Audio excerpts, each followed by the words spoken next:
ஆண்டவராகிய கர்த்தருடைய வார்த்தையை கேட்க வேண்டும் என்ற ஒரு வாஞ்சை, அதெல்லாம் ஒரு விருப்பம் இருக்கணும். என்ன விருப்பம்? கேட்க வேண்டும். இப்போ அது கேட்கணும் அப்படின்னா நாம் என்ன செய்வோம்? ஒரு விருப்பத்தோடு வருவோம், வாஞ்சையோடு வருவோம். ஆண்டவருடைய வார்த்தை கேட்கணும். நமக்கு அது நம்முடைய சரீர பிரகாரமான பிரச்சனையை தீர்ப்பதற்காக மட்டும் இல்லை, நம்முடைய ஆவிக்குரிய வாழ்க்கைக்கான வளர்ச்சிக்காக, ஆவிக்குரிய பலனை பெற்றுக் கொள்வதற்காக இந்த வேத வசனம் என்ன செய்து நமக்கு பிரயோஜனமா இருக்கிறது. அதை குறித்து நாம் இந்த நாளில் தியானிக்க போகிறோம். யாக்கோபு 1 அதிகாரம், யாக்கோபு 1 அதிகாரம் 18 வசனம்.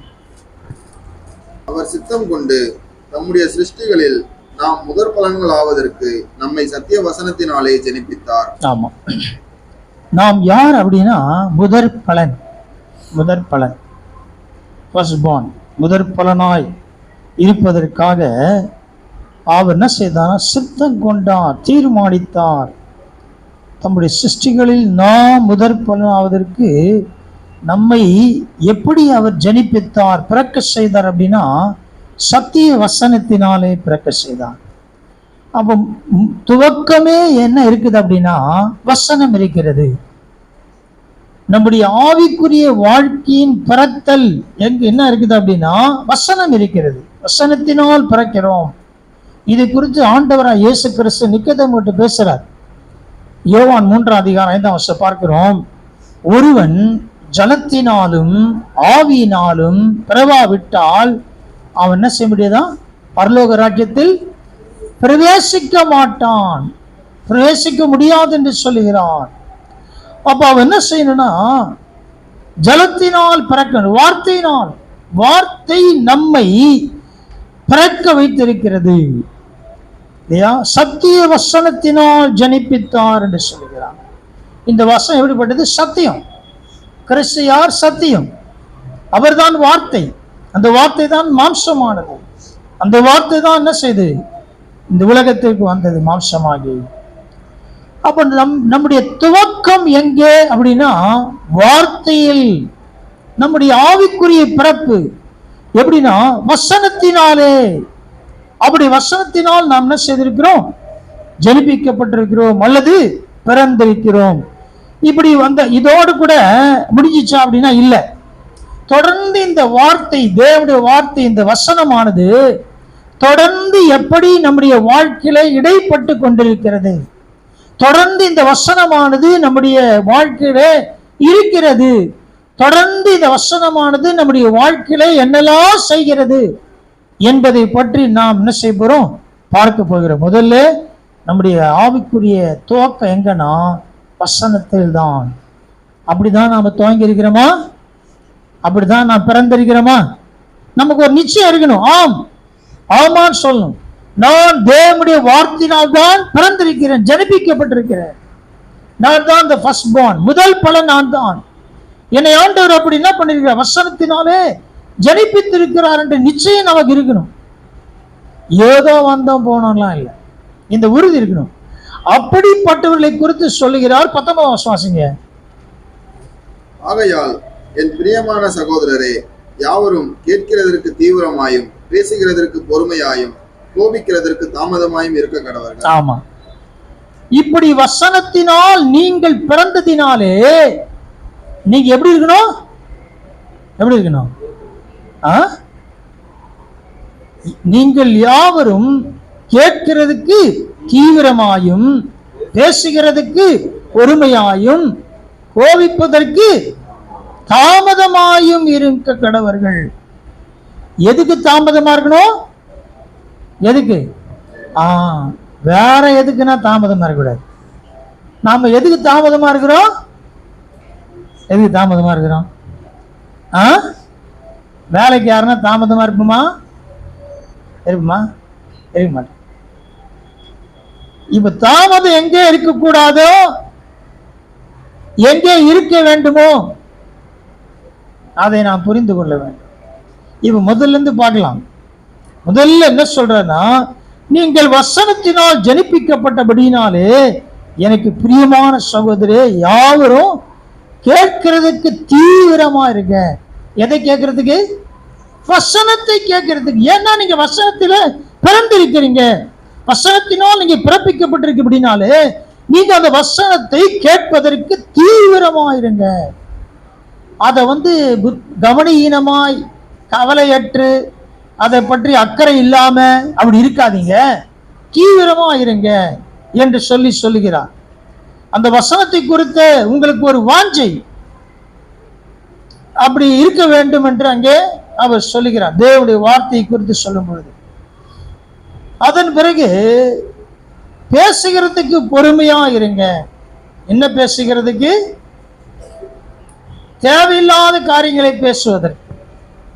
பொறுமை இல்லாம பேசுறதுனால எவ்வளவு பிரச்சனை வந்ததுதா இல்லையா? தேவையில்லாத பேசி, பொறுமை இல்லாம பேசி. பொறுமையா இருக்கணும் அப்படின்னா யோசிக்கணும். பொறுமையா இருந்தாதான் யோசிக்க முடியும். பொறுமை இல்லைன்னா என்ன பண்ண மாட்டோம்? யோசிக்க மாட்டோம். வாயில் என்னதான் மனசு என்னெல்லாம் இருக்கு எல்லாம் பேசுவோம். அதுக்கப்புறம் என்ன சொல்லுவோம்? தெரியாம பேசிட்டேன். தெரியாமலாம் கிடையாது, எல்லாம் உள்ள இருக்குது. இல்லை, உள்ள இல்லாத இருந்தா பரவாயில்ல, உள்ளதான் இருக்குது. நமக்கு சமயம் கிடைக்காதுன்னா பேசாம இருந்தோம். உண்மைதானா? சமயம் கிடைச்சது நல்லா பேசணும். ஆனால் என்ன சொல்றாருன்னா, வசனத்தினால் நீங்கள் பிறந்தபடினாலே நீங்க என்ன செய்யணும்? வசனத்தை கேட்கறதுல தீவிரமா இருங்க. அதன் பிறகு நீங்க பேசுகிறதுல பொறுமையா இருங்க. கோபிக்கிறது தாமதமாயிருங்கள், அல்லது நாவை அடக்க பழகி கொள்ளுங்கள். நாம் என்ன செய்யணும்? அடக்கி கொள்ள வேண்டும். 20ஆம் வசனம் வாசிங்க. மனுஷருடைய கோபம் தேவனுடைய நீதியை நடப்பிக்க மாட்டாது. ஆமா, மனுஷனுடைய கோபம் தேவனுடைய நீதி, அல்லது தேவன் நம் மூலமாக எதையும் செய்ய முடியாது என்றார். தேவனுடைய நீதியை நடப்பிக்க மாட்டாதுன்னா தேவன் கிரியை செய்ய முடியாது, தேவன் வேலை செய்ய முடியாது, எதுவுமே செய்ய முடியாது. நம்முடைய கோபமானது தேவன் நம்முடைய வாழ்க்கையிலே அவர் செய்ய வேண்டிய வேலையை செய்ய முடியாது. எதனா நமக்கு செய்யணும்னு நினைக்கிறார் அப்படின்னா நம்ம கோபமே தடையாது. நம்முடைய வாழ்க்கையில் எதனா ஆண்டவர் செய்யணும்னு நினைக்கும் போது எது தடையாகுதான்? கோபம் தடையா இருக்குது. ஒரு கேள்வி கேட்கலாம், போன வாரம் ஃபுல்லா எத்தனை பேர் கோவப்பட்டீங்க? கோபம்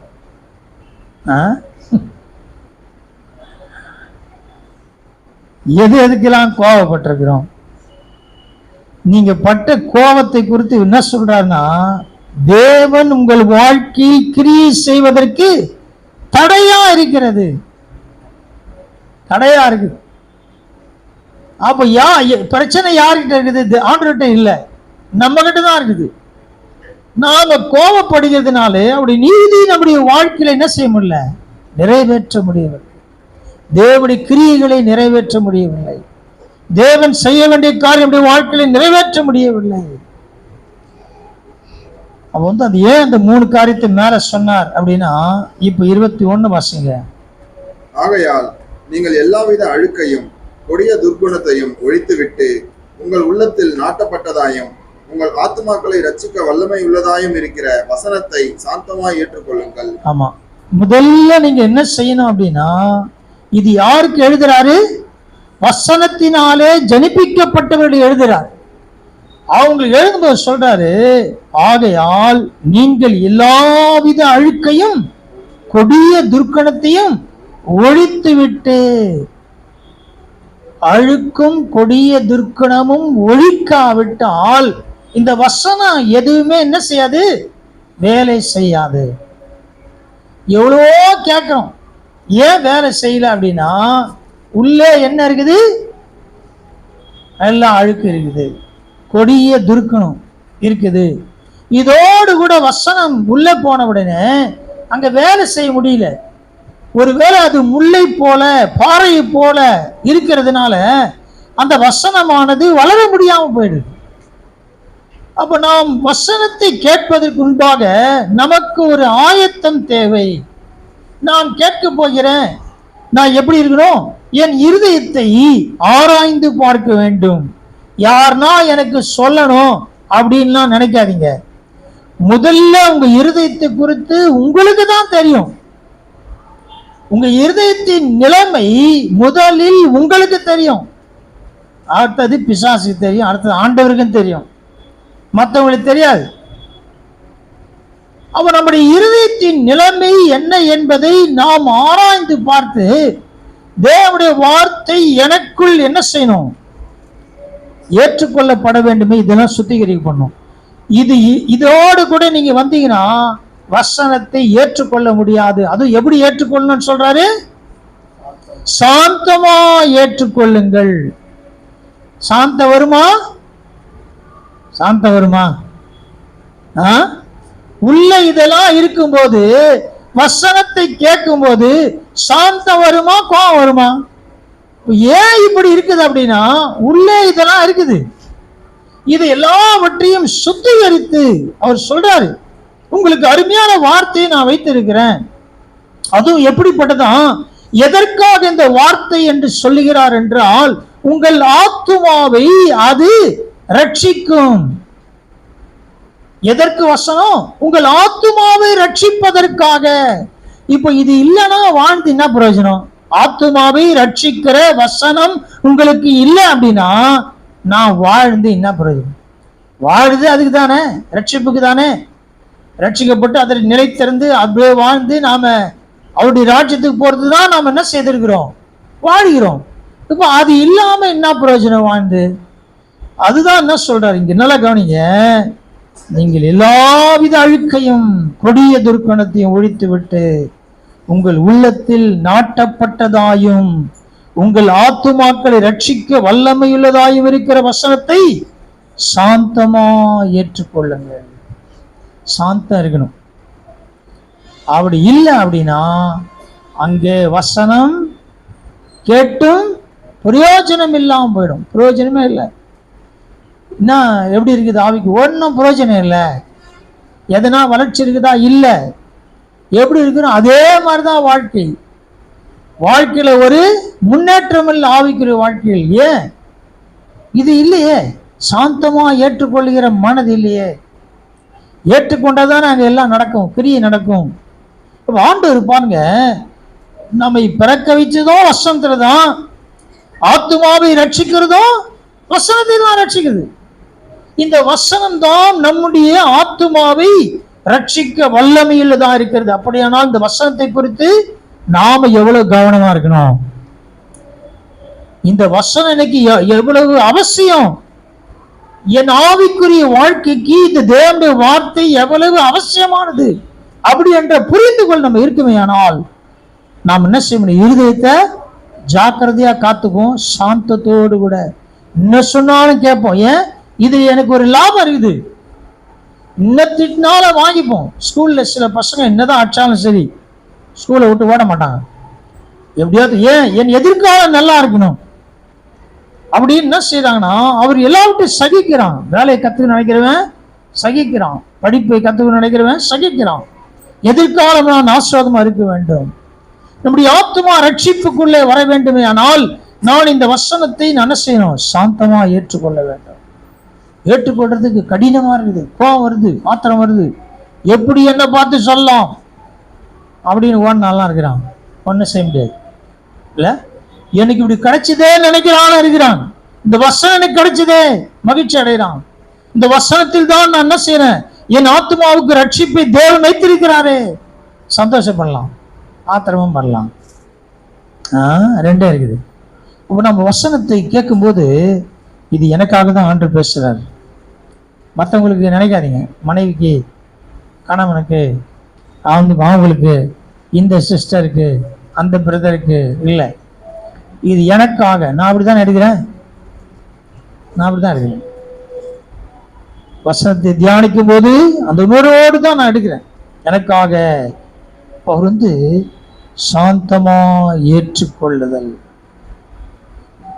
அந்த வசனம் என்ன செய்தான்? அவர் என்ன சொல்ற பாருங்க, நாட்டப்பட்டதாய் உங்கள் உள்ளத்தில் அது என்ன செய்யணும்?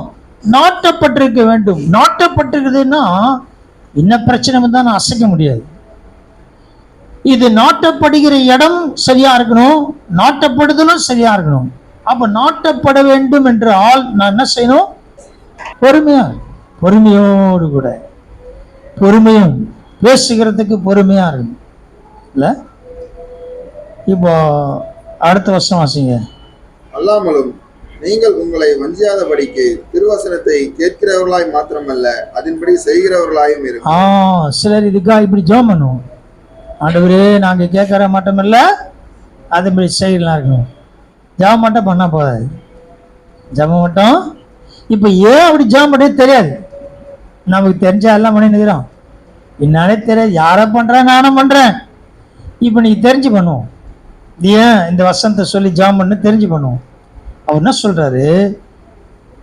அல்லாமலும் அப்படின்னா இது இது மட்டும் போதாது, இன்னும் கொஞ்சம் விஷயத்த சொல்றேன்.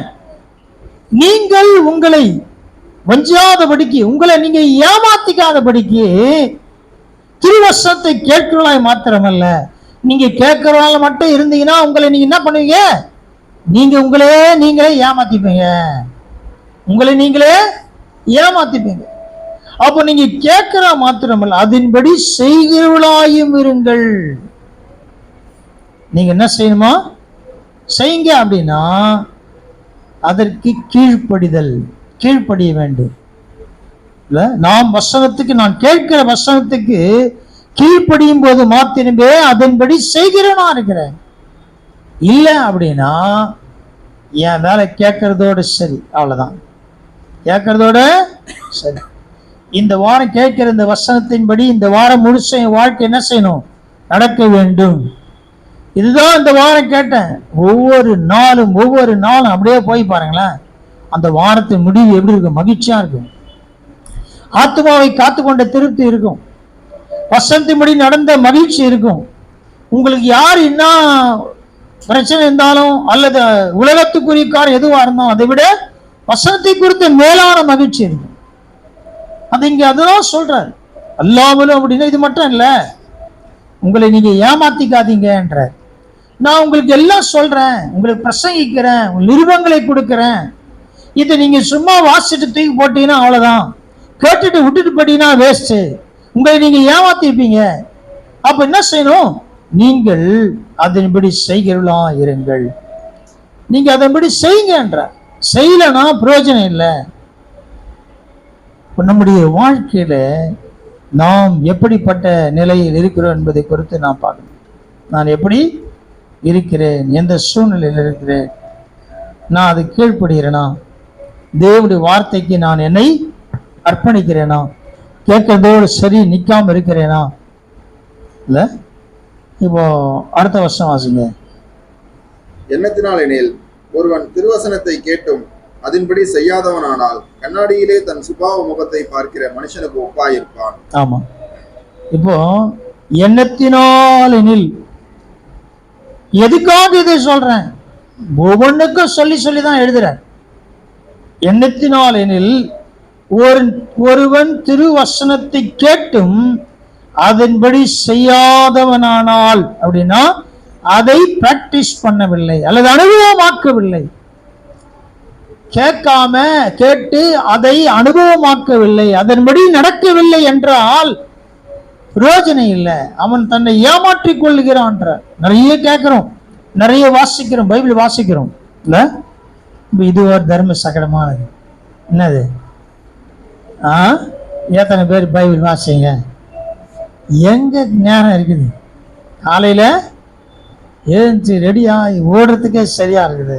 தயவு செய்து உங்க ஆத்மாவை நீங்க ரட்சித்துக் கொள்ள வேண்டுமே ஆனால் தேவனுடைய வசனத்துக்கு என்ன செய்யுங்க? முக்கியத்துவம் கொடுங்க, முக்கியத்துவம் கொடுங்க.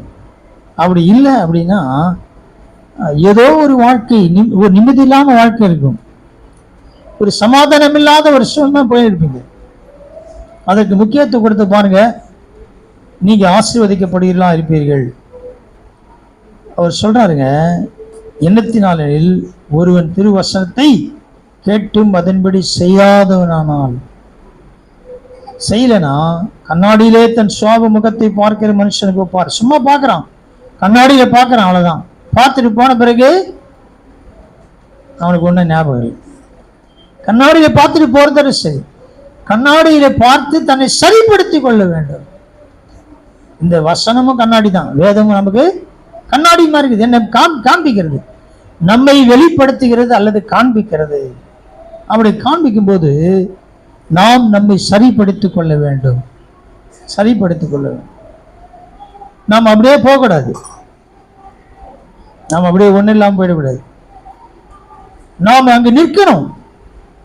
வசனத்தை கேட்டு அதை என்ன செய்யணும், ஏதோ பார்த்துட்டு போற மாதிரி இருக்கக்கூடாது.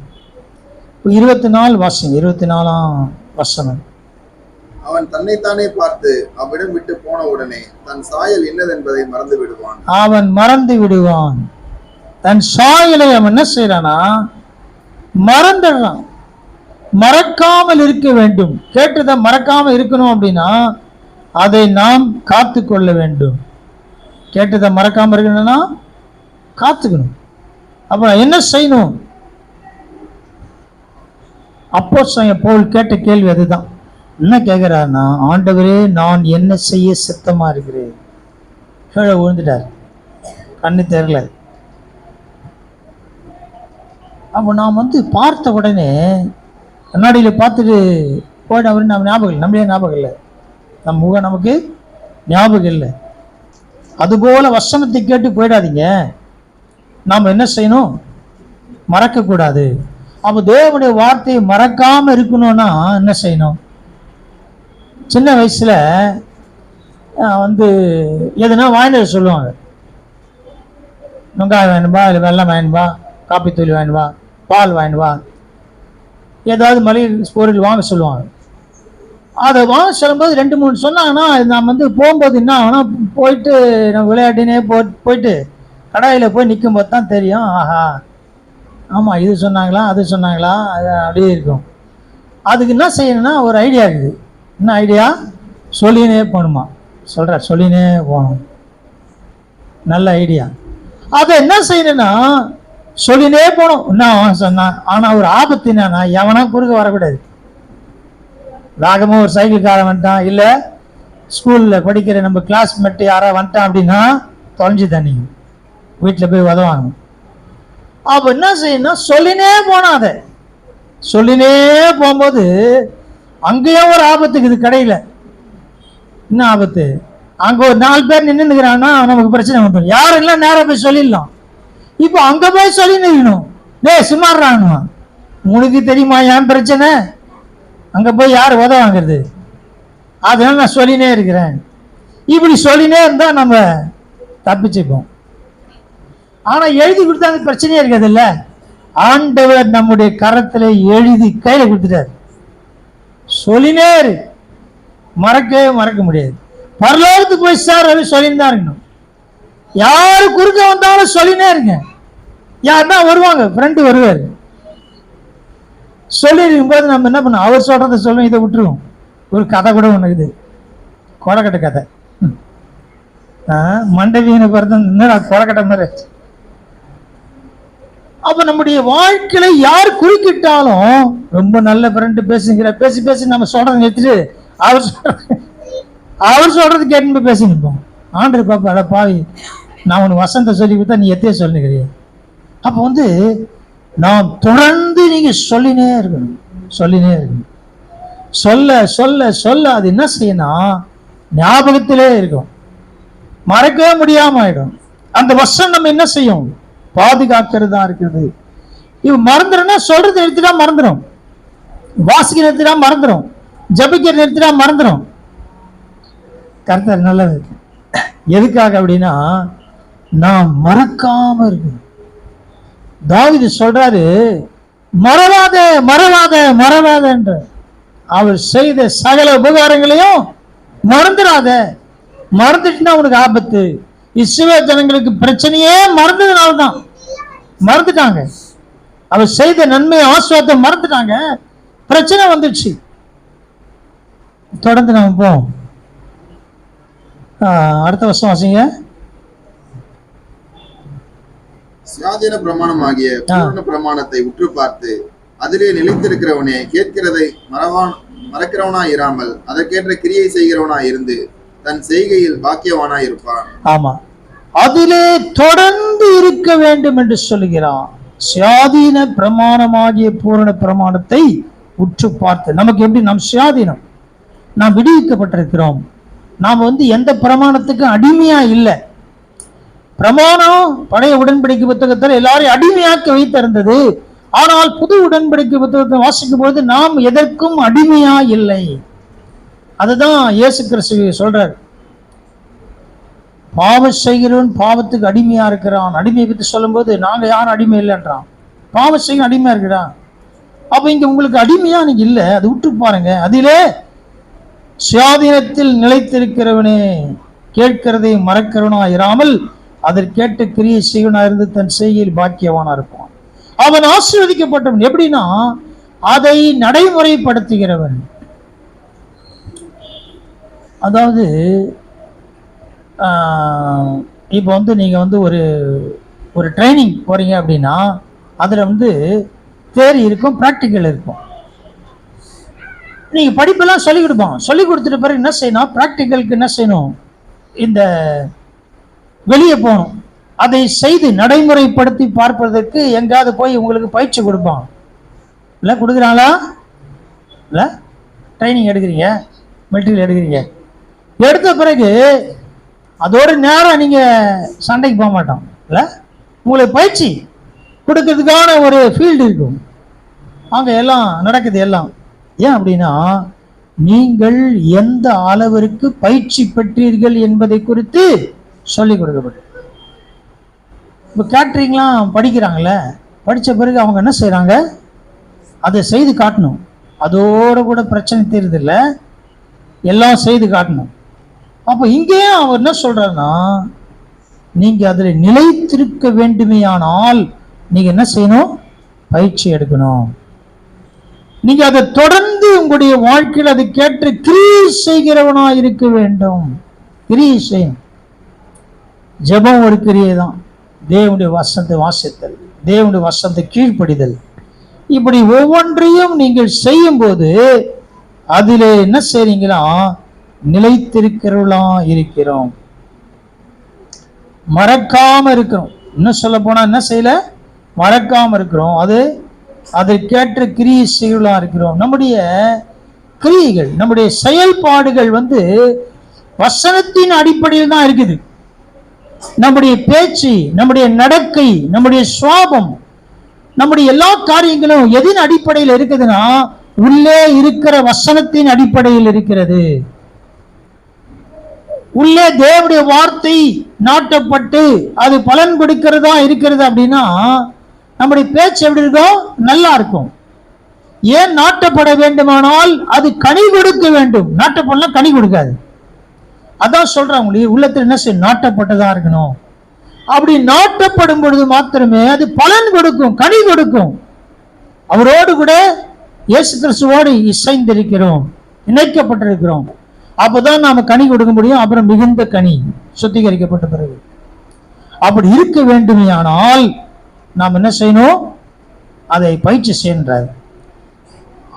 இப்ப நம்ம அது நாட்டப்பட்டிருக்கிறது இங்க சொல்றாரு பாருங்க, அதுக்கு நான் கிரியை செய்கிறேன். அதுக்கு ஏற்ற கிரியை, வசனத்துக்கு ஏற்ற கிரியை அப்படின்னு என்ன அர்த்தம்னா, என்ன வசனம்லாம் உள்ள இருக்குதோ அதே போல நடக்கை இருக்கும். நான் சொல்றது புரியுதா உங்களுக்கு? நமக்குள்ளே இருக்கிற வசனத்தின் அடிப்படையில் தான் நம்முடைய பேச்சு இருக்கும், நம்முடைய சுவாபம் இருக்கும், நம்முடைய நடக்கை இருக்கும். எல்லாமே இந்த வசனத்தை நாம் உள்ளே வைத்திருக்கிறதின் அடிப்படையில் தான் இருக்கும். உள்ள வசனம் இல்லைன்னா எப்படி பேசுவோம்? உள்ள வசனம் தான், வசனம் தான் பேசுவோம். உள்ள வசனம் இல்லைன்னா வேற வசனம் பேசுவோம். ஏன் இந்த வசனம் எல்லாம் வருது அப்படின்னா, இந்த வசனம் இல்லை, அந்த வசனம் வருது. இந்த வசனம் இருக்குமே ஆனால் உள்ள இருந்து என்ன வரும், இந்த வசனம் தான் வரும். அப்போ நமக்குள்ள இருந்து இந்த வசனம் வருகிறது என்றால் உள்ளே நாட்டப்பட்டிருக்கிறது அர்த்தம். நான் அதற்கேற்ற கிரியை தான் செய்யறேன், வசனத்துக்கு ஏற்ற கிரியை தான் செய்யறேன். அப்போ வசனம் இருக்குதுன்னா இயேசு இருக்கிறார், அவர் தான் வார்த்தை, அவர் தான் அந்த வசனம், எல்லாம் அதுதான். அப்ப உள்ள இருந்தா அவருக்கேற்ற கிரியை வெளிப்படுகிறது. அவரை போல பேசுகிற காரியங்கள் வெளிப்படுகிறது, அவரை போல சுவாபம் வெளிப்படுகிறது. அப்ப எதற்காக இது நாட்டப்பட வேண்டும்? அதுதான் இங்க சொல்றார். என்ன சொல்றாரு? சுயாதீனமாக்கப்பட்டிருக்கிறீங்க, உங்களுக்கு ஒரு பூரண பிரமாணம் இருக்குது, அதை பாருங்க, அதுல நிலைத்திருங்க. அதுல நிலைத்திருந்தீங்கன்னா நீங்க எப்படி இருப்பீங்க? கேட்கறத மறக்காம இருப்பீங்க, அதற்கேற்ற கிரியை செய்வீங்க. அப்பொழுது நீங்கள் பாக்கியவான்களா இருப்பீர்கள், ஆசீர்வதிக்கப்பட்டவர்களா இருப்பீர்கள். எப்ப ஆசீர்வதிக்கப்பட்டிருப்போம்? எப்ப ஆசீர்வதிக்கப்பட்டிருப்போம்? இதெல்லாம் படிப்படியா படிப்படியா படிப்படியா வரணும். சும்மா சும்மா என்ன செய்யக்கூடாது? சொல்லக்கூடாது ஆசீர்வதிக்கப்பட்டிருங்க, சொல்லக்கூடாது. இதெல்லாம் இருந்துச்சுன்னா நீங்கள் ஆசீர்வதிக்கப்பட்டிருப்பீர்கள். இல்ல, அவருடைய செய்கைகள், அவருடைய கிரியைகள், அதுல பாக்கியவான்களா இருப்போம். அடுத்த வருஷம் வாசிங்க. உங்களில் ஒருவன் தன் நாவை அடக்காமல் தன் இருதயத்தை வஞ்சித்து தன்னை தேவ பக்தி உள்ளவன் என்று எண்ணினால் அவனுடைய தேவ பக்தி வீணாய் இருக்கும். ரிலீஜன் அப்படின்ற வார்த்தை பயன்படுத்தப்பட்டிருக்குது. இப்ப தேவ பக்தி கிட்ட வந்துட்டோம். இந்த தேவ பக்தி வீணாவும் போகும், தேவ பக்தி உள்ளவனா இருக்கு. தேவ பக்தி உள்ளவன், தேவ பக்தி வீணா போனவன், ரெண்டா பிரிச்சுக்கலாம். தேவ பக்தி உள்ளவன், தேவ பக்தி வீணா போனவன். சரி, இப்ப ஏன் வீணா போகுது அப்படின்னா, உங்களில் ஒருவன் தன் நாவை அடக்காமல் தன் இருதயத்தை வஞ்சித்து, அவன் ஏமாத்துகிறான். என்ன செய்யறான்? அவன் தன்னைத்தானே ஏமாற்றிக் கொள்கிறான். அப்ப தேவ பக்தி உள்ளவர்களின் அடையாளம் என்ன அப்படின்னா, தேவ பக்தி உள்ளவர்களின் அடையாளம் என்ன? நாவை அடக்குதல். நாவு அடக்கம் தேவைன்னுவாங்க. நாவு என்ன செய்யணும்? அடக்கணும். நாவு அடங்குமா? அடங்குமா? அடங்குமா அடங்காதா? நம்ம அடக்கணும், அது எங்க அடங்கும்?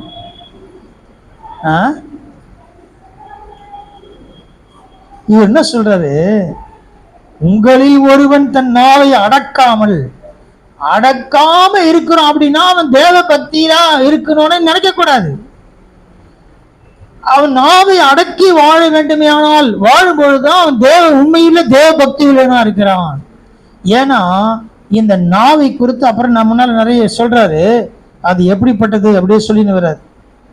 அது நெருப்பா இருக்குது, எல்லாத்தையும் கொளுத்தி விட்டுருது, மோசமான காரியம் செய்து பத்த வச்சுட்டு வந்துடுது. பிரச்சனைனா சமாதானம் செய்ய முயற்சிக்கணும் தவிர நாம் என்ன செய்யக்கூடாது? எண்ணெய் ஊத்துற ஆளா இருக்கக்கூடாது. அப்ப இவர் நாவை அடக்கல அப்படின்னா தேவ பக்தி உள்ளவன் என்று சொல்ல முடியாது. யார் நாவை அடக்கிறார்களோ அவர்கள் தான் தேவ பக்தி உள்ளவர் என்று சொல்றார். ஏன் அப்படின்னா அந்த நாவு அப்படி இருக்குது. நாவை எல்லாத்துக்கும் அடக்கக்கூடாது. இல்ல, தேவனை துதிக்கிறதுக்கு நாவை அடக்கக்கூடாது, தேவனை ஆராதிப்பதற்கு நாவை அடக்கக்கூடாது. அப்ப பாருங்க, சத்தமே கேட்காது. சண்டை போடும்போது அடக்குங்க, துதிக்கும் போது நாவு நல்லா இருக்கட்டும். ஆண்டவர் நல்லா துதிங்க, விடுதலையோடு ஆராதிங்க, சத்தமா வேதத்தை வாசிங்க. வாசித்தா ஒண்ணு மனதையும் போகும், காது கேட்டு போகும். சத்தமா வாசித்தா அது ரொம்ப நல்லது. இவர் என்ன சொல்றாரு? நாவை அடக்காமல் இருந்தா அவர்களை ஏமாற்றிக் கொள்ளுகிறார்கள். அவனை நீங்களே உங்களை ஏமாத்துகிறீங்க. உங்களை நீங்களே ஏமாற்றிக் கொள்ளுகிற வாழ்க்கை இல்ல. தன்னை தேவ பக்தி உள்ளவென்று எண்ணினால், ஏமாத்தி நினைச்சா என்ன அர்த்தம்? தேவ பக்தி வீணா இருக்கும். போச்சா இருக்குதா? தேவ பக்தி போயிச்சா இருக்குதா? எவ்வளவு ஜாக்கிரதையா இருக்கணும் பாருங்க. நாம் எவ்வளவு ஜாக்கிரதையா இருக்க வேண்டும். அடுத்த வருஷம் வாசிக்க முடிச்சிடலாம். விதவைகளும் படுகிற உபத்திரவத்திலே அவர்களை விசாரிக்கிறதும் உலகத்தால் கரைப்படாதபடிக்கு தன்னை காத்துக் கொள்கிறதுமே பிதாவாகிய தேவனுக்கு முன்பாக மாசில்லாத சுத்தமான பக்தியா இருக்கிறது. இப்போ இங்க முதல்ல தேவ பக்தின்னு சொன்னாரு. இங்க என்ன சொல்றாருன்னா மாசில்லாத சுத்தமான பக்தியா இருக்கிறது. இது ஒரு வாழ்க்கை. இது என்னது? ஒரு வாழ்க்கை. எப்படிப்பட்ட வாழ்க்கை? மாசில்லாத சுத்தமான தேவ பக்தியுள்ள வாழ்க்கை. எங்க ஆரம்பிச்சு எங்க வந்து நிறுத்துறாரு பாருங்க. இப்ப நம்மளை கொஞ்சம் பார்த்துங்களேன், நம்மளை கொஞ்சம் பார்த்துக்கலாம். எதனா இருக்குதா இதுல? எதனா இருக்குதான்னு கொஞ்சம் பாருங்களேன். மாசு இல்லாத சுத்தமான பக்தியா இருக்குது. இது இன்னும் வந்து மாசு இல்லாத சுத்தமான பக்தி அப்படின்னா அதையும் சொல்றார். இந்த உலகத்தால் கரைப்படாதபடிக்கு 1 யோவான் 5:18 உலகத்திலும் உலகத்தில் என்ன செய்யாதீங்க, செய்ய பார்க்கலாம். தேவனால் பிறந்த எவனும் பாவம் செய்யான் என்று அறிந்திருக்கிறோம். தேவனால் பிறந்தவன் தன்னை காக்கிறான், பொல்லாங்கன் அவனை தொடான். ஆமா, தேவனால் பிறந்தவன். இங்க கடைசியா கொண்டு நிறுத்துறாரு. தேவனால் நாம் பிறந்திருக்கிறோம் என்றால் பொல்லாங்கன் என்ன செய்ய முடியாது? தொட முடியாது. எனக்கு தான் வருது சொல்லாதீங்க, அப்படி சொல்லக்கூடாது. நீங்க தான் தேவனால் பிறந்திருக்கிறீங்க, அப்புறம் எனக்கு தான் வருது ஏன் சொல்றீங்க? பிசாசு உங்களை தொட முடியாது, ஆள் தான் முடிச்சு. அதுக்கு மேல எதுவுமே யோசிக்கக்கூடாது. ஏன்? நான் தேவனால் பிறந்திருக்கிறேன். இப்ப இந்த வசனம் எனக்குள் இருக்கிறது, நாட்டப்பட்டு இருக்கிறது. அதை நான் என்ன செய்யறேன்? தியானிக்கிறேன், அது பேசுறேன், அதை அறிக்கை செய்யறேன். இது எல்லாம் இருக்கும்போது பிசாசு என்ன பண்ண முடியாது? உங்களை தொடவே முடியாது, உங்க வீட்டுக்கு வர முடியாது. அவன் தான் எல்லாம் சாமையா செய்யறான். இங்க வந்து வசனம் இல்லை, அதான் வேலை நடக்குது. அவனை ஏன் கூப்பிட்டுக்கிறீங்க? இதெல்லாம் கரெக்டா இருந்தா அவன் ஒன்றும் செய்ய முடியாது. அதுதான் இங்க சொல்ற. உலகத்தால் கரைப்படாதபடி தன்னை காத்துக் கொள்ளுகிறது இல்ல. யாக்கோபு 4:4 வாசிங்க. எதனால இந்த பிரச்சனை? விபசாரிகளே, உலக சிநேகம் தேவனுக்கு விரோதமான பகை என்று அறியீர்களா? ஆகையால் உலகத்துக்கு சிநேகிதனா இருக்க விரும்புகிறவன் தேவனுக்கு பகைஞனாகிறான். ஆமா, இவர் ஒரு பிரச்சனைக்குரிய விஷயத்தை எழுதுறார். என்ன பிரச்சனை அப்படின்னா யாக்கோபு தான் எழுதுறார். இது நல்லா இருக்குதா? நல்லா இருக்குதா? இப்படி திட்டினா சும்மா இருப்போமா? சும்மா இருப்போமா? அவ்வளோதான். சர்வசாதாரணமாக திட்டிட்டு போயிட்டார். பயங்கரமா இது. என்ன சொல்றாருன்னா, உலகத்துக்கு சிநேகிதனா இருக்க விரும்புகிறவன் தேவனுக்கு பகைஞனா இருக்கிறான். தேவனுக்கு பகைஞனாயிரம். உலக சிநேகம், உலகத்துல நிறைய இருக்கிறான் சிநேகிதர்கள். ஆனா அவங்ககிட்ட ஜாகிரதையா இருக்கணும்ன்ற உலகத்தில் உள்ள சிநேகம். நான் இதை ஏற்கனவே பேச நினைக்கிறாங்க. இயேசு கிறிஸ்துவனுடைய நண்பன், கிறிஸ்துவின் நண்பன் என்ற தலைவர் பேச நினைக்கிறேன். நாம் இந்த காலவெளியில ஆண்டவராய் கர்த்தருடைய வார்த்தை தியானிக்க கர்த்தர் நமக்கு உதவி செய்திருக்கிறார். எங்கே பிறக்கிறோம்? வசனத்தில். அந்த வசனம் நமக்குள் என்ன செய்யணும்? நாட்டப்படணும். நாம் எவ்வளவு ஜாக்கிரதையா இருக்கணும். கேட்கிற மாத்திரம் செய்கிறலாம் இருக்கு. நம்முடைய கிரியைகளை குறித்து பார்த்தோம். இந்த காலவெளியில் ஆண்டவராய் கர்த்தருடைய வசனத்துக்கு என்னை நான் அர்ப்பணிக்கிறேன் என்று சொல்லி நம்மை தாழ்த்துவோமே. நன்றியோடு நாங்களுமே ஸ்துதிக்கிறோம். ஆண்டவரே, உம்முடைய பரிசுத்தமுள்ள பிரசனத்துக்கு எங்களை அர்ப்பணிக்கிறோம். ஒரு நிமிஷம் நாம் கண்களை மூடி நம்மை தாழ்த்தி நம்முடைய பிறப்பை குறித்து யோசிச்சு பாருங்க. என்னை ஆண்டவர் பிறக்க செய்த வசனத்தினாலே இருதயத்தில் ஆத்துமாவை ரட்சிக்க அவர் எனக்கு வசனம் தந்திருக்க. எல்லா வசனத்திலேயே வருது. ஞாபகம் வச்சுக்கணும், திரும்ப சொல்லணும், அறிக்கை செய்ய வேண்டும் என்று சொல்லுகிறார். இது இல்லைன்னா நமக்கு கோபம் வருது. ஏன் கோபம் வருது? உண்மையான தேவ பக்தியை குறித்து நாம் பார்க்கிறோம். நன்றியோடு நாங்களும் ஸ்துதிக்கிறோம். உங்களை தாழ்த்தி உங்களுடைய கிருபையில கரத்தப்படுகிறோம். சகலவற்றையும் கர்த்தர் பொறுப்படுத்திக் கொள்ளுங்க ஆண்டவரே. இது ஒன்று வீணாய் போகாதபடிக்கு ஆண்டவரே இந்த வசனங்கள் சுத்த இருதயத்திலே காத்துக்கொள்ள உதவி செய்யும்படி ஆண்டவரே இயேசு கிறிஸ்துவின் வல்லமையுள்ள மாறாத ஜெபிக்கின்ற பிதாவே, ஆமென்.